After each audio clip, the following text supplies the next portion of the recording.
Bonjour à toutes et bienvenue dans cette nouvelle vidéo de couture qui est sponsorisée, vous l'aurez deviné, par Atelier Bernie. Si vous me suivez depuis un moment, vous savez que c'est pas la première fois que je travaille avec Atelier Bernie, j'ai déjà réalisé plusieurs de ses pièces, j'aime beaucoup ce que fait Morgane, la créatrice. Sa marque est finalement assez récente, je vous avais raconté qu'avant elle cousait des vêtements qu'elle vendait en tant que produit fini et qu'à force elle s'est rendue compte que c'était beaucoup plus fun de vendre ses patrons. Elle a vraiment bien étoffé, je trouve, en si peu de temps son catalogue de patrons. Le style est très féminin, romantique je dirais, avec pas mal d'inspiration rétro aussi. Et de plus en plus, elle s'oriente vers des finitions qui sont très soignées à base de biais, de couture anglaise, donc le plus souvent vous n'avez même pas besoin de surjeteuse pour coudre ses patrons, et bah là c'est le cas avec la robe d'aujourd'hui. Et le modèle que je vais coudre aujourd'hui c'est sa dernière sortie patron, vous l'aurez sûrement vu passer sur Instagram parce que les testeuses ont fait de très jolies versions.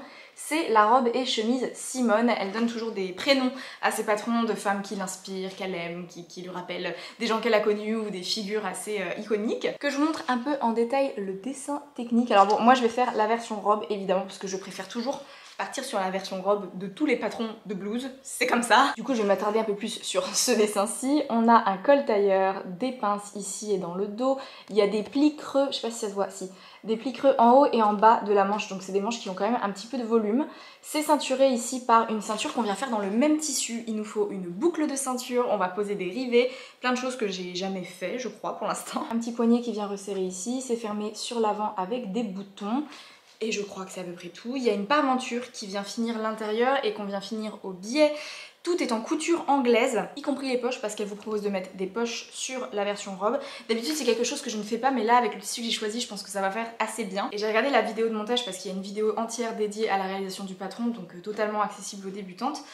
C'est hyper ingénieux, franchement je n'avais jamais vu ça nulle part, c'est honnêtement le point qui me stresse le plus en termes de technicité de réalisation, beaucoup plus que le col tailleur, puisque j'ai regardé aussi, enfin j'ai regardé toute la vidéo déjà 2 fois pour me mettre un peu dedans, et franchement les poches en couture anglaise pour moi c'est plus compliqué que le col tailleur. Elle vous met des options de tissus si vous débutez et que vous savez pas trop quoi prendre pour la réaliser. Globalement c'est des tissus qui sont assez fins, je suis partie sur un truc un chouille plus costaud, à savoir du denim comme ça, vous l'avez vu dans mon dernier haul, je l'ai eu chez Dries & Stoffen et il a un petit peu d'élastane dedans. Et j'imagine vraiment ça avec la ceinture dans le même tissu, je pense que ça va être assez élégant en monochrome comme ça. La seule chose qui va contraster sur ma version c'est finalement tout le hardware qu'il y a autour, à savoir la boucle de ceinture, j'en ai trouvé une trop jolie chez Déco Cuir comme ça. Mes œillets sont à peu près de la même couleur, j'espère vraiment qu'ils sont pas trop petits, j'ai un gros doute. Et pour les boutons j'ai pris ça, voilà, c'est comme des boutons de jean un peu, que j'ai pu tester sur d'autres coutures et ça tient très très bien. Et pour le biais j'ai pris ça, c'en est un que j'avais fait moi-même dans un tissu rayé et du coup ça fait un peu en diagonale une fois que vous faites le biais. J'ai montré un peu toute cette association hier à Morgane, hier par Instagram, et on s'est rendu compte que ça faisait très Jessie dans Toy Story, voilà. Et du coup depuis hier j'ai dans la tête la bande son de Toy Story, là vous savez là, You've got a friend in me, dans la tête. En tout cas je suis vraiment enthousiasmée par ce projet, je me vois totalement porter ma robe évidemment avec des bottes et ça va me faire un très bon basique. Je vais la réaliser en taille 36, voilà pour info, je pense qu'on va pas perdre plus de temps, on va passer à la découpe du tissu.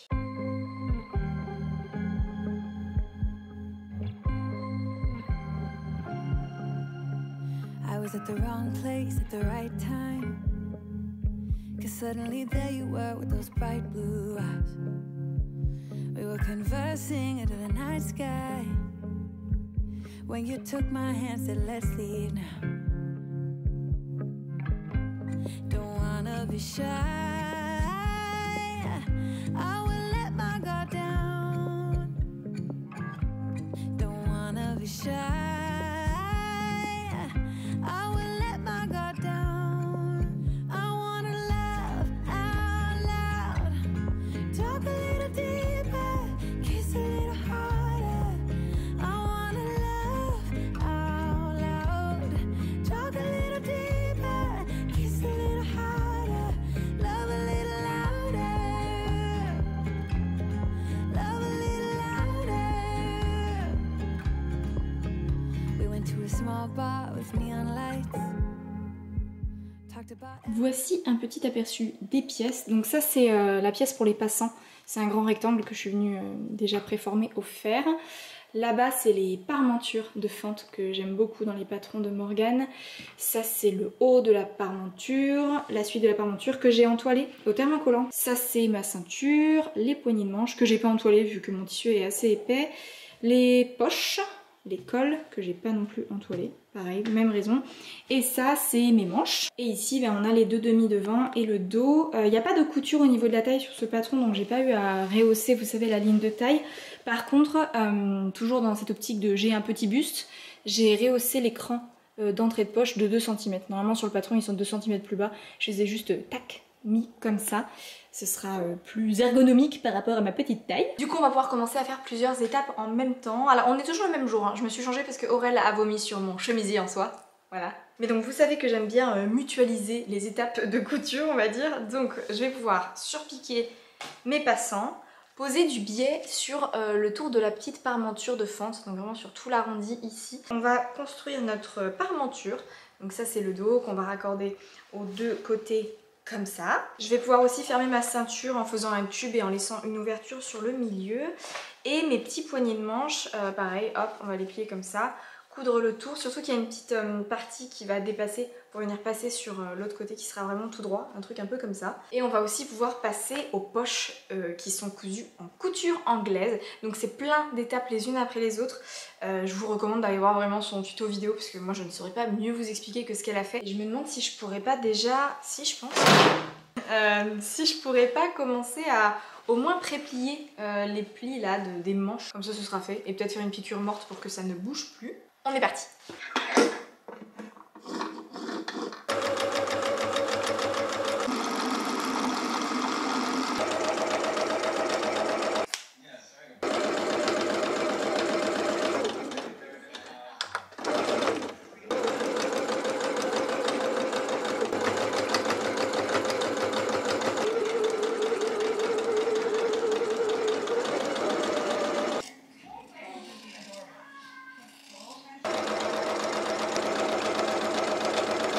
Je viens de me rendre compte que je pouvais aussi déjà coudre mes pinces sur l'avant et sur le dos. Ce sera toujours ça de fait. Hop.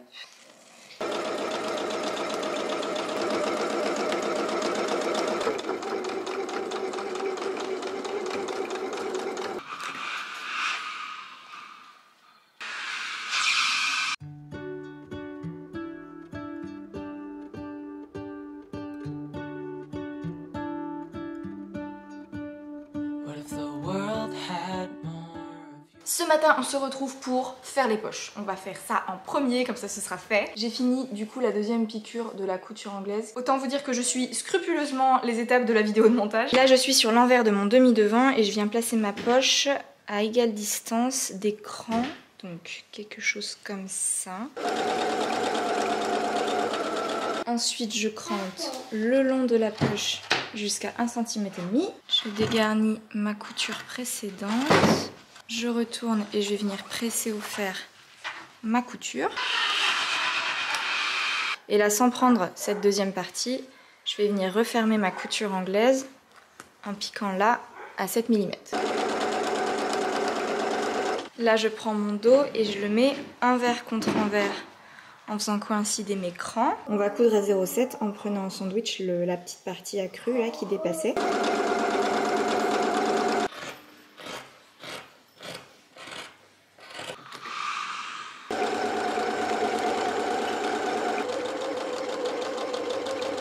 Tada! Voilà, c'est fait. C'est pas parfait, je crois que j'ai un peu trop cranté sur les côtés, du coup j'ai dû repasser un peu sur mes coutures ici et là. Voilà, mais bon, sur l'endroit, ça ne se voit pas. Je vous montre, ça c'est mon devant droit et du coup, hop, j'ai ma poche comme ça, tout doublé dans le même tissu. Il n'y a aucune couture apparente et sur l'envers, voilà, tout est en couture anglaise. Je vais m'atteler à faire la deuxième, maintenant que j'ai bien le process en tête, je vais le faire dans la foulée. Ensuite, je raccorderai mes épaules qui sont aussi en couture anglaise. Je vais aussi poser mon biais sur le pourtour de la parmenture. Et je pense que je vais préparer les petites fentes des manches qui sont du coup sur celle-ci à ce niveau-là. Donc ça, c'est très simple. En fait, on prend nos parmentures de manches, on vient les coudre au niveau de la fente qu'on ne découpe pas à l'avance, hein. On pose ça par-dessus. On retrace l'équivalent de notre fente ici, on coud tout autour en U, On coupe, on remet à l'intérieur et on surpique le tour. C'est hyper simple, beaucoup plus simple que de poser une fente indéchirable, je vous disais. Et je trouve que le rendu est top et c'est sympa d'avoir ce petit rappel à l'intérieur. Donc je prépare tout ça et ensuite on se retrouvera, je pense, pour le montage du col tailleur. What if the wind could spread your love? What if your sweetness could reach everyone? There'd be no wars. Maybe the birds will sing about your heart. Maybe the trees will whisper the word. Maybe the sun will spread your joy to the ones who lost their hope.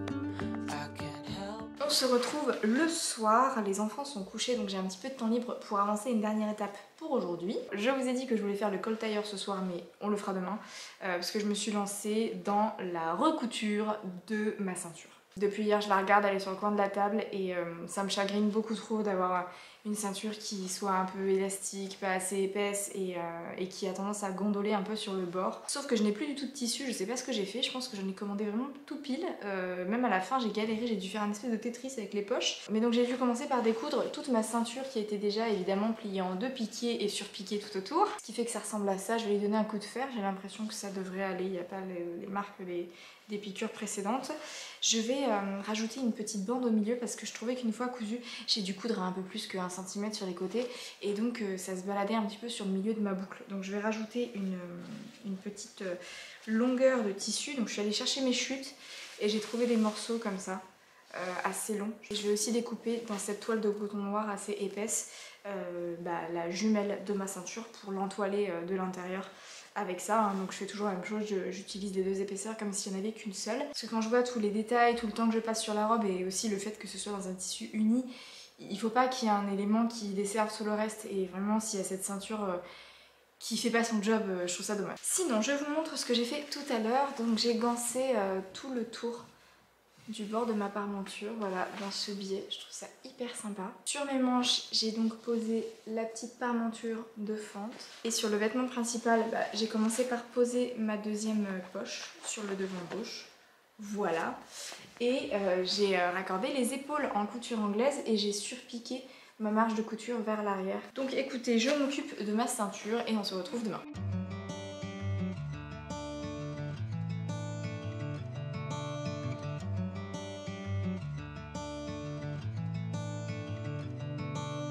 Sky's beautiful and so are you. I wanna make it up to you, start something new. Ok, aujourd'hui normalement on termine la robe. Je suis trop ravie de m'être remise sur ma ceinture. Voilà ce que ça donne. Vous voyez du coup au dos la petite insertion que j'ai faite qui est l'équivalent de, je sais pas moi, 1 cm. Mais c'était nécessaire pour avoir quelque chose de plus large. La texture est totalement différente et j'ai pas refait l'erreur de surpiquer le tour. Je pense que je vais la laisser comme ça, ce sera très bien. Là je viens de refermer mes manches par une couture anglaise qu'il faut que je repasse. J'ai plus qu'à poser normalement le poignet sur mes manches et je pourrais les monter ensuite sur le vêtement principal. Mes petits poignets ils sont ici. Et j'ai commencé à épingler ce qu'il faut pour le col tailleur. Donc j'ai un col qui est épinglé à la parmenture comme ça. Il y a un peu d'embu, j'ai eu du mal à l'absorber sur ça parce que c'est entoilé. Et même chose sur le vêtement principal. Voilà. Et il faut vraiment faire attention au cran, il y en a plusieurs sur le col, plusieurs sur le vêtement pour bien faire coïncider. Donc je vais commencer à coudre ça et à assembler mes poignées de manches, comme ça ce sera fait.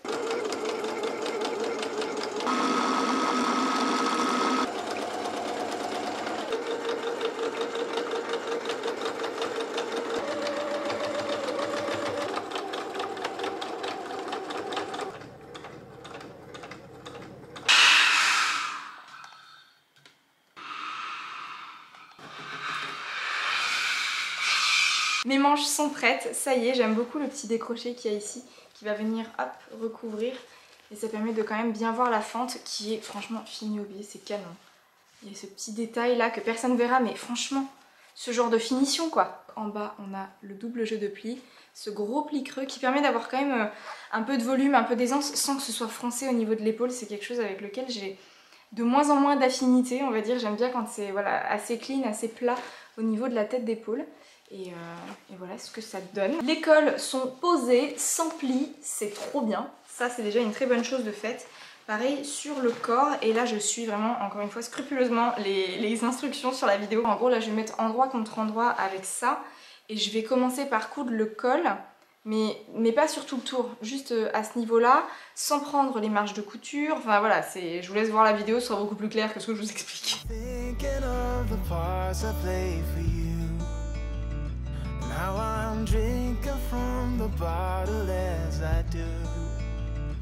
It's like a long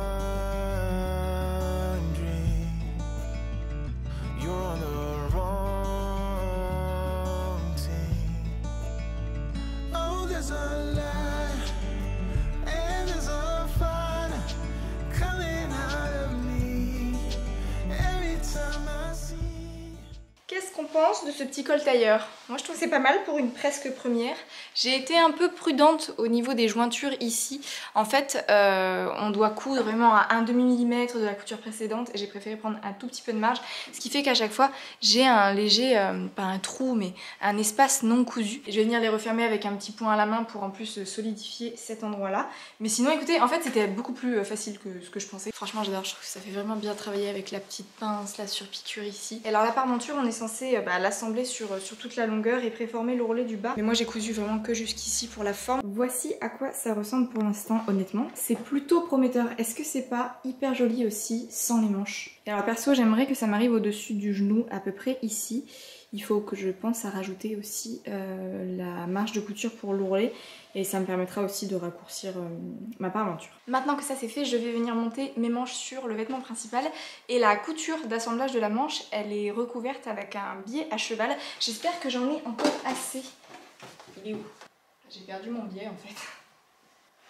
Je l'ai dans la main en fait depuis tout à l'heure. Voilà. Je disais donc que je vais réutiliser ce biais pour venir le poser à cheval sur ma couture d'emmanchure. Et je vais aussi faire mon ourlet du bas, ce sera bien je pense pour ce matin.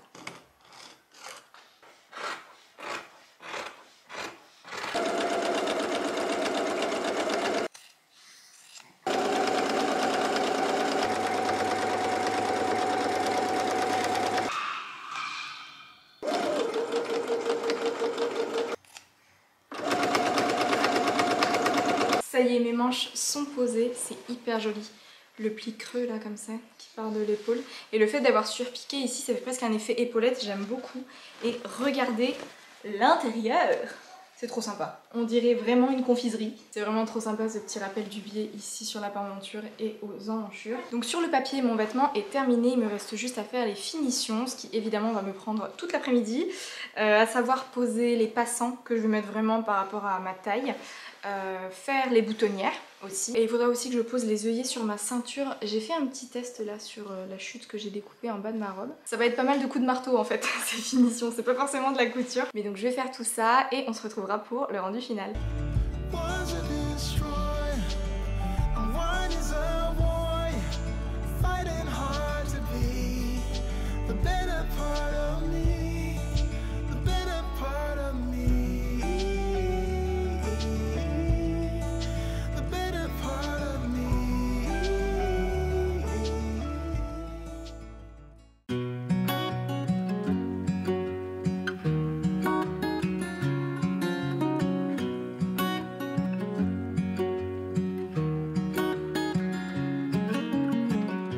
What's it like to be the one that he turns to when he's out of answers? What's it like to be the one that he comes to when he wants to dance? And I wonder what's that like?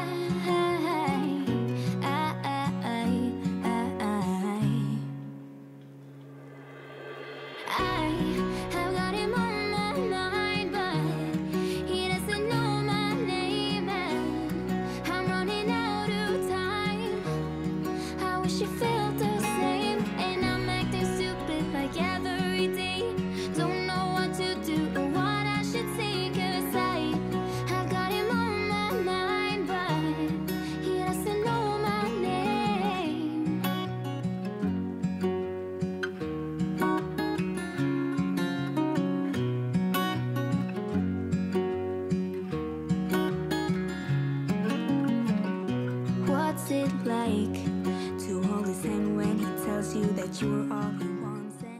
Voilà pour ma robe Simone que je vous ai filmée dans un climat des plus venteux. J'ai pas encore regardé les images, j'espère que ça va. Écoutez, je la trouve très agréable à porter, la longueur que j'ai faite c'est vraiment pile ce qu'il me fallait. Le tissu est très confortable aussi, il est pas froid contre la peau et là avec le temps actuel c'est vraiment idéal. Le petit col tailleur je trouve que ça équilibre vraiment bien le côté casual du denim. Mes boutons tiennent bien pour l'instant, j'aime beaucoup ma boucle de ceinture. Les passants j'aurais dû les faire je pense un demi-centimètre plus large parce qu'ils écrasent un peu la ceinture mais en même temps ça évite que ça bouge. C'est aussi quelque chose que j'aime bien là, c'est que le tissu il s'accroche bien sur lui-même. J'avais peur qu'avec mon tissu les manches soient vraiment très volumineuses et en fait ça va, le fait qu'il y ait un pli creux je pense que ça aide beaucoup. Un détail que j'aime beaucoup c'est les pinces qu'il y a sur l'avant. On dirait presque qu'il y a comme une découpe princesse avec 2 pièces alors qu'en fait pas du tout. Et voilà, les petites poches c'est en fait bien pratique. Généralement je mets pas les poches sur les robes mais sur ce modèle je trouve que ça allait plutôt bien et même pour la gestuelle et tout ça va bien avec le style de la robe. Vous aurez vu que la réalisation du patron s'est bien passée.